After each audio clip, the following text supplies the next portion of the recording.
Nako, ito ho, mismong sa bibig na galing ni Congresswoman Jerbil Luistro na sa ngayon ay wala pa ho talaga silang hawak na matibay na ebidensya.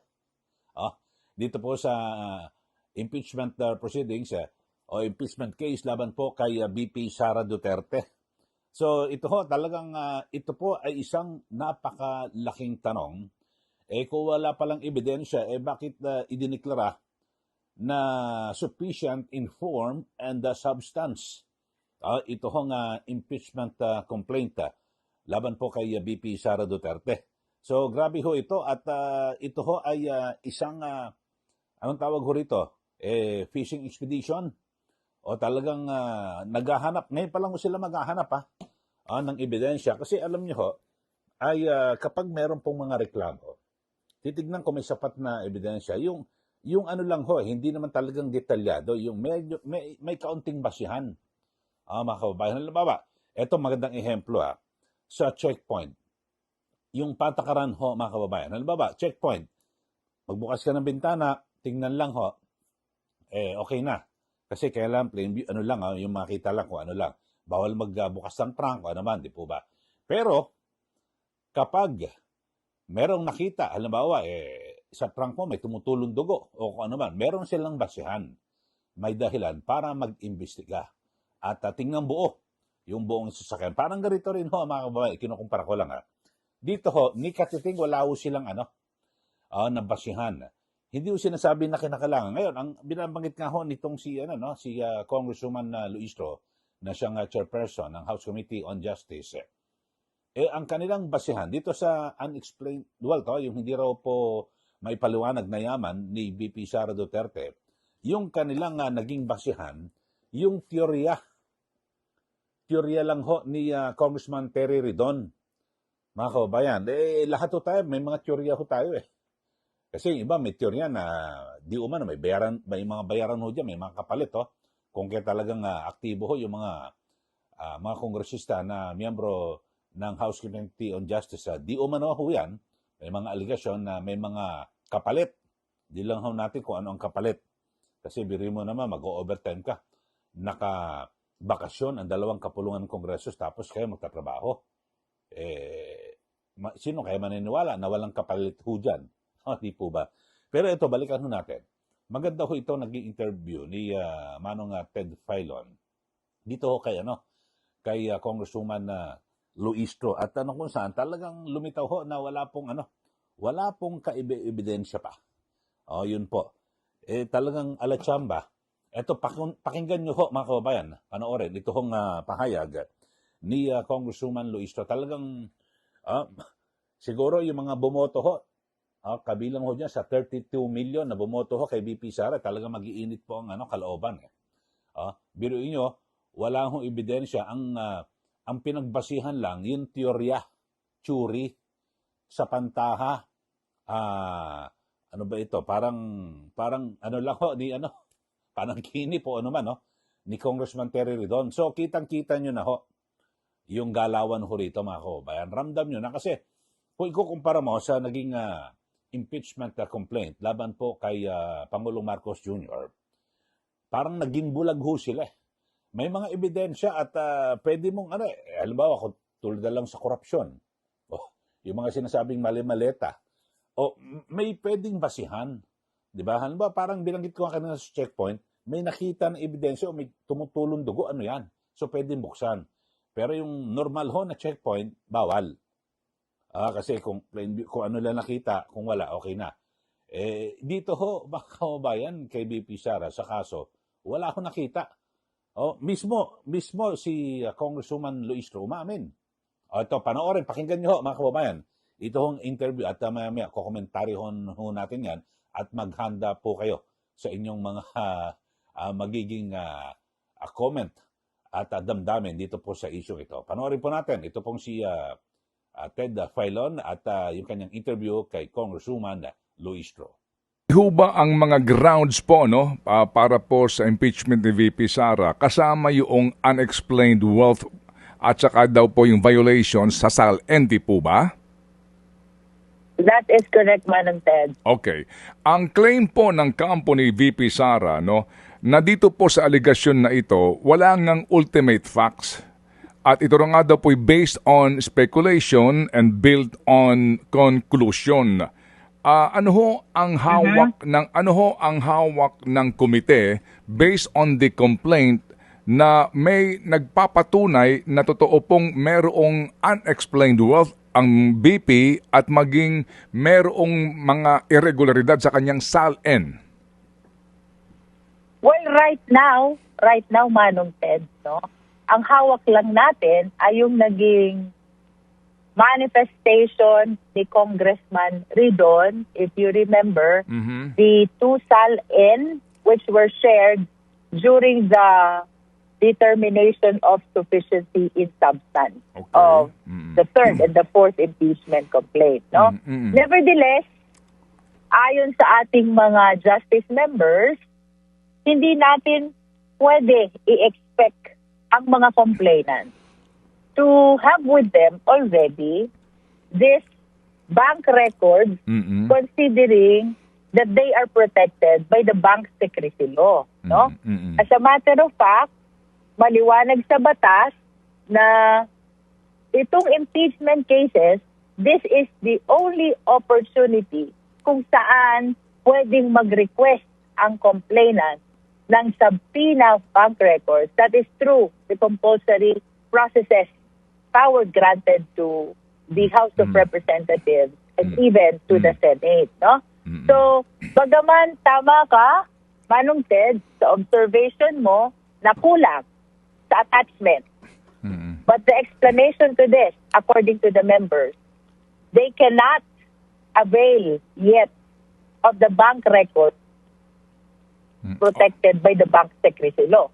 And they are actually taking advantage of this process, the impeachment process, to be able to present those bank records in support of the allegations of unexplained wealth. No?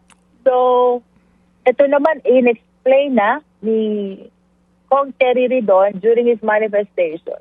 His theory about the offense committed is dapat yung kanyang na-generate na income wherever they come from should be disclosed either in the SALN or in the income tax return. Otherwise, kung hindi madi-disclose, his theory is that constitutes unexplained wealth. Opo. Pero ma'am, para lang ho medyo ma-fortify pa po natin ang inyo pong katwiran dito sa isyong ito. If I may just again ask you, doon sa sinasabi ng mga abogado ni VP Sara na ang proseso kasi evidence muna bago ang hearing. No, so lumalabas daw po na sa ngayon ang Justice Committee ay naghahanap pa lang ng ebidensya sa particular na grounds na ito na unexplained wealth at yung SALN violation. O bakit daw po kumbaga hindi man lang nagpakita ng katibayan tungkol dito at ito na agad dinesisyonan na may grounds dito po sa particular na allegation na ito. Again, ma'am, please. Let us remember, Manong Ted, no? There are 5 steps.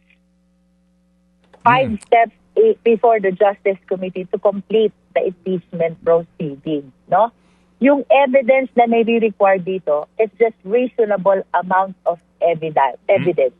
It is not substantial evidence, it is not probable cause, lalo namang hinding proof beyond reasonable doubt, no? Yan po ang pahayag at yung interview. Naparod nyo naman ho, mga kababayan. Ang sabi niya, sa ngayon talagang wala pang ebidensya. Oh.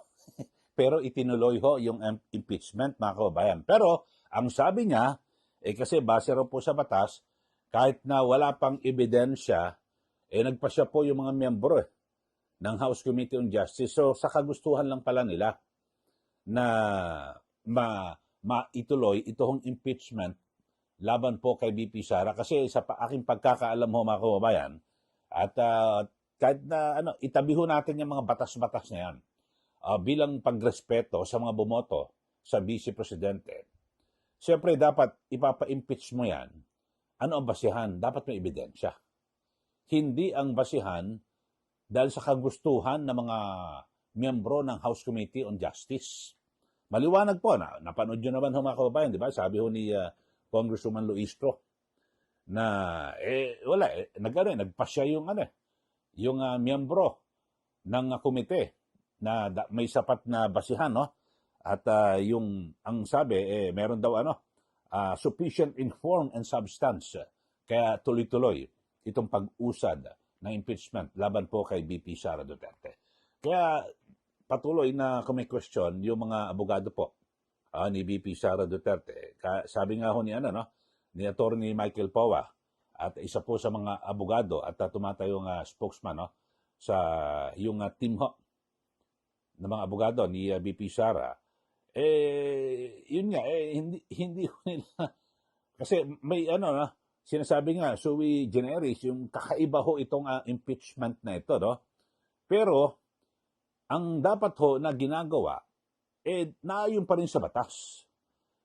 Hindi pa pwede na, 'di ba? May mga rules ito na sinusunod.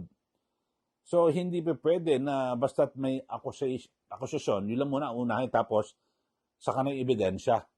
Kasi ganun ho, 'di ba? Napanood niyo paliwanag ni Congresswoman Luistro na hindi inaasahan na yung mga complainant may aligasyon na hindi maipaliwanag na yaman ng Vice Presidente, inaasahan na walang ebidensya yung mga complainant na mga bank records o yung SALN kasi basta nagbintang nagbintang pa lang susunod na raw pag sa hearing kasi ibig sabihin gagamitin ho ng komite yung kanilang kapangyarihan para makapagsabina ng mga dokumento.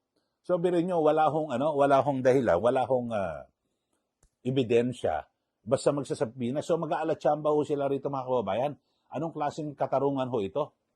Dito po sa atin, dapat sana, pwede yan na, halimbawa, meron kayong kahit isang katibayan na merong transaksyon, o na ganito, ito may transaksyon, para mas lalo pang mapalawak at mapalalim yung isyong yan, yung pwede kayong magsabina sa bank records. Pero ni isa wala ni isang katiting wala.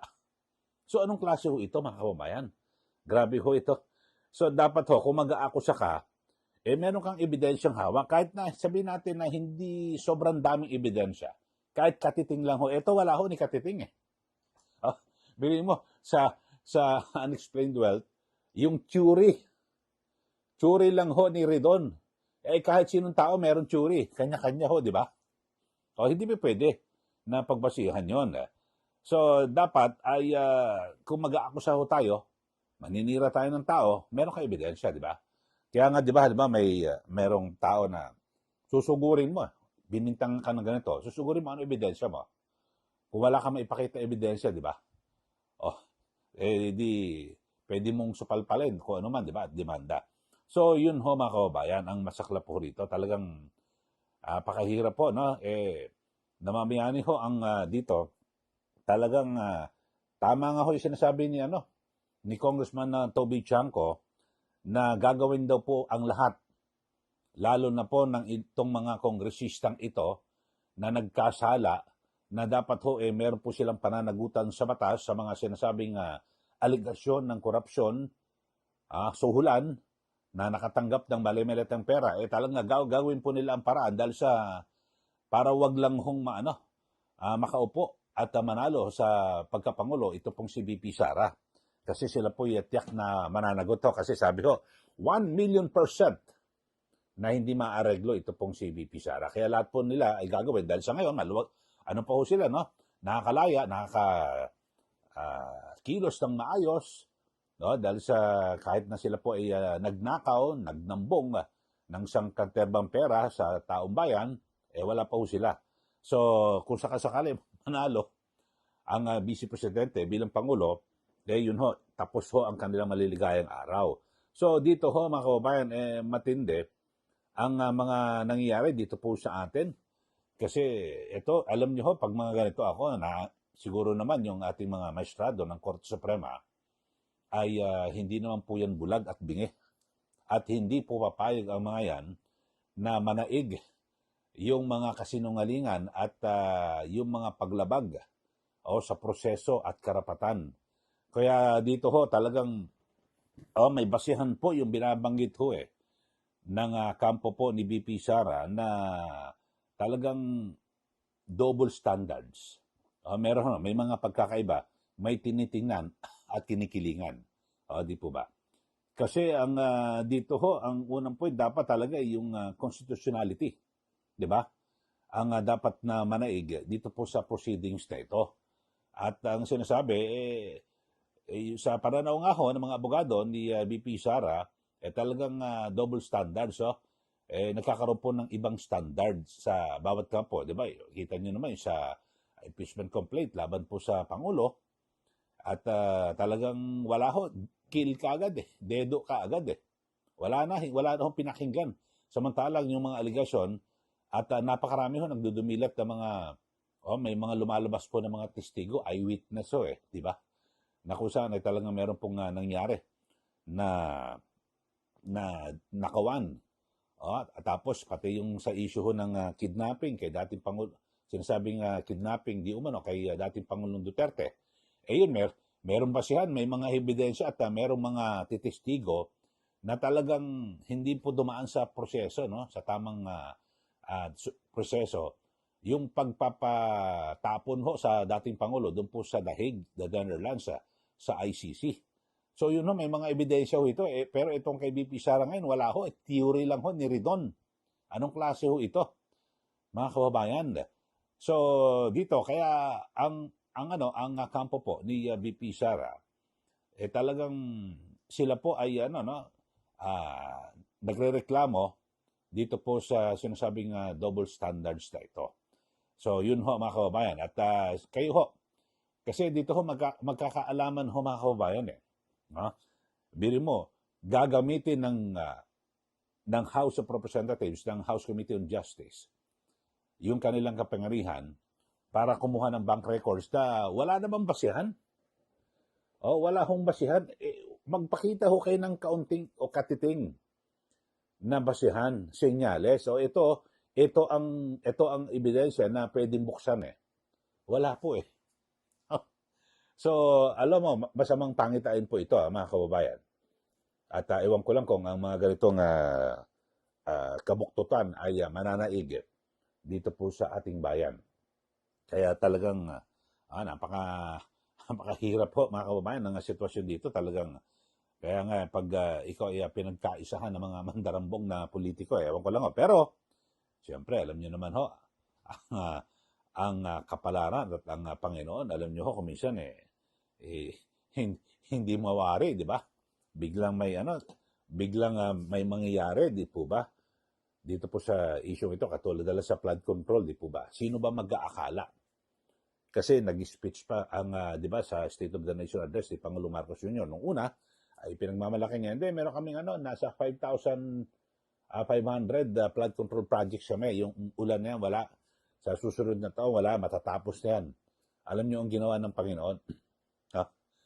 Talaga, sunod-sunod po yung malalakas na pag-ulan. Ibinisto po sa taong bayan. So hindi nila kayang pigilan yan. Hindi pwede itago. Marami binaha. May mga nalunod, marami nasira. So lumitaw na yung mga flood control project, yung iba substandard, yung iba guni-guni. So wala ibinisto ho ng tadhana, ibinisto ho ng ng kalikasan na mali ang ginawa ho ng ating gobyerno. Dito rin ho, mga kababayan, abangan ho natin, baka makialam din ho ang tadhana. Kasi maliwanag ho, ako pinagbabasihan ko lang naman, mga kababayan. Kayo narinig nyo naman. Ang pinagbasihan ko lang dito, yung mismo naging pahayag, yung lumabas sa bibig ho ni Congresswoman Luistro na wala ho silang ebidensya. Alam ba, yung ehemplo, yung sa unexplained wealth. Ang tanging ebidensya, yung theory ni Ridon. Tapos, ang naging basihan, yung kagustuhan po ng mga House members, ng House Committee on Justice members, na hindi, ituloy na natin yan, kahit walang ebidensya. Okay sige, magbigay na po kayo ng comment dito po sa ating pinag-uusapan ngayon. At so lumilitaw na isa po itong panggigipit to at talagang determinado ho, no, na pigilan ito hong pagiging Pangulo ni VP Sara Duterte. Kasi may binanggit din ho sa interview itong si Congressman Luistro na, halimbawa, hypothetical ho yung tanong na kung sakaling na mag-resign, pero naku, hindi mag-resign at si VP. Pero sabi, hindi, itutuloy pa rin impeachment dahil ang pinag-uusapan dito, bukod sa removal sa opisina, yung perpetual disqualification. Alam niyo mga kababayan, so talagang ang pinaka talagang kagustuhan po nila ay madiskwalipika at hindi na makatakbo at hindi na maging Pangulo si VP Sara. So hindi nakapokus sila sa accountability.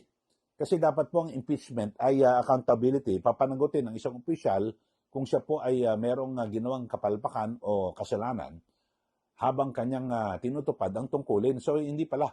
So ang pinaka-mission ho nila rito, mga kababayan, ay talagang wag pong makatakbo sa eleksyon ito pong si VP Sara. Pero alam niyo ito, hindi ako abogado.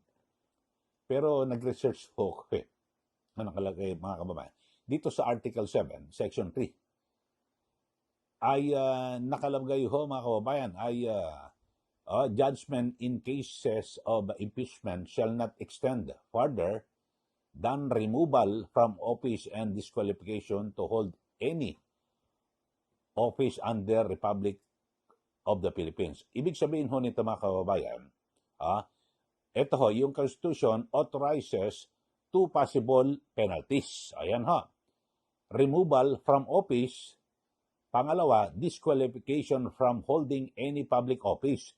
Pero, ito ho it does not say automatic, meaning the Senate of the Philippines decides whether to include disqualification. So, hindi pala matik na kapag ikaw ay na-impeach, kinakailangan na may hiwalay pa na desisyon dyan ng Supreme Court na i-disqualify at hindi ka na makakatakbo sa anumang pwesto sa gobyerno. So, hiwalay po ito. Hindi po automatic base po sa Article 11. Hindi po ako abogado, pero nag-research ho tayo. So, talagang, pero ang mission ho nila, pigilan ho na makatakbo sa 2028, ito pong si VP Sara. Ang intention po ng ating saligang batas, dito po sa impeachment, ay hindi po para pigilan yung isang tao, opisyal, impeachable officer, kundi papanagutin kung merong kasalanan. Yung issue po ng accountability, yung pananagutan. Pero hindi ho mukhang nababago ho. Sige, magbigay na po kayo ng comment. Pahaba ho tayo. Nakakainis ho mga kababayan, di ba? Yung mga nangyayari sa ating bayan, yung ating mga politiko. Okay, sige, magbigay na po kayo ng comment dito po sa ating channel at para po maibulalas nyo rin po yung inyong mga damdamin. So lumilitaw ho, wala ho silang ebidensya. Pero sa kagustuhan ng mga miyembro, ituloy po impeachment. Bigyan na po kayo ng comment. Sa mga bago lang po, subscribe na po kayo dito po sa ating channel at sundan nyo rin po yung aking Facebook page, Eli Saludar. Maraming salamat. Muli ito po si Ka Eli. Magandang araw po sa ating lahat.